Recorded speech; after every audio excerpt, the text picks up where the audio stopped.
Assalamualaikum warahmatullahi wabarakatuh.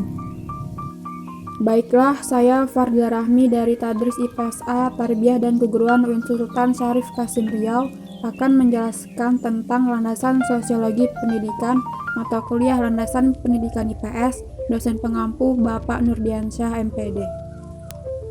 Sosiologi adalah ilmu yang mempelajari hubungan antara manusia dalam kelompok-kelompok dan struktur sosialnya.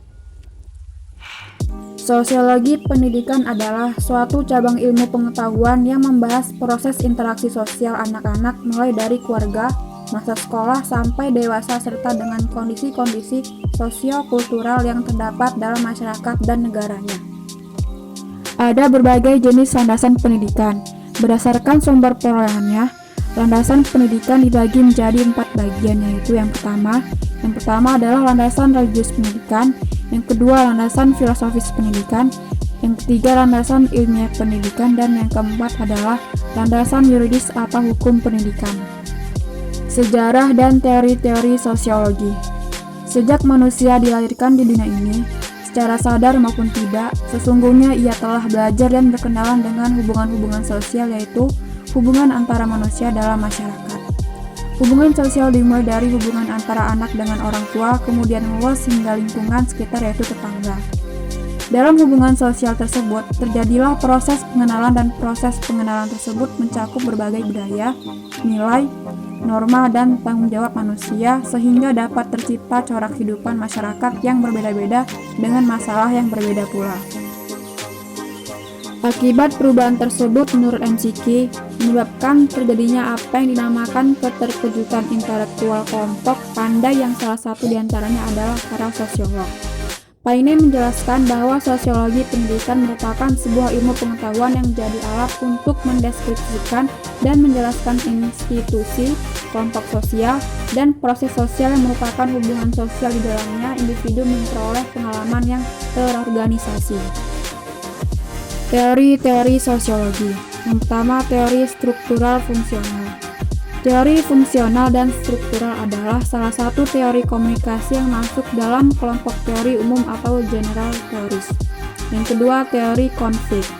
Teori konflik adalah teori yang memandang bahwa perubahan sosial tidak terjadi melalui proses penyesuaian nilai-nilai yang membawa perubahan, tetapi terjadi akibat adanya konflik yang menghasilkan kompromi-kompromi yang berbeda dengan kondisi semula. 3. Teori fenomenologi.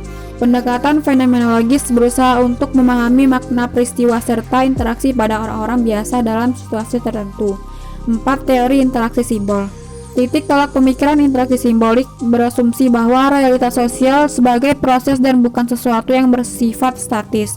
Dalam hal ini, masyarakat dipandang sebagai sebuah interaksi simbolik bagi individu-individu yang ada di dalamnya.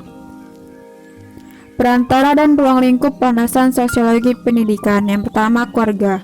Keluarga merupakan perantara sosial paling awal dalam bermasyarakat. Secara tidak langsung, keluarga lah awal dari transfer nilai-nilai budaya kepada anak-anak. Yang kedua, teman sebaya. Sedangkan hubungan keluarga mungkin merupakan pengalaman pertama seorang anak hidup kelompok. Interaksi per grup segera mulai membuat efek kuat mereka bersosialisasi. Yang ketiga, budaya sekolah. Pendidikan di sekolah dibandingkan dengan pengalaman belajar di keluarga atau rekan kelompok terjadi dengan cara-cara yang relatif formal. Yang keempat, televisi dan digital media.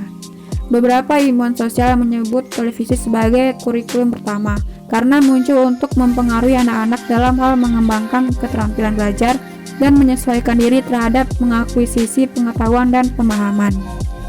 Mengenai ruang lingkup sosiologi pendidikan, Brookhofer mengemukakan adanya 4 pokok bahasa berikut. Yang pertama, hubungan sistem pendidikan dengan sistem sosial lain.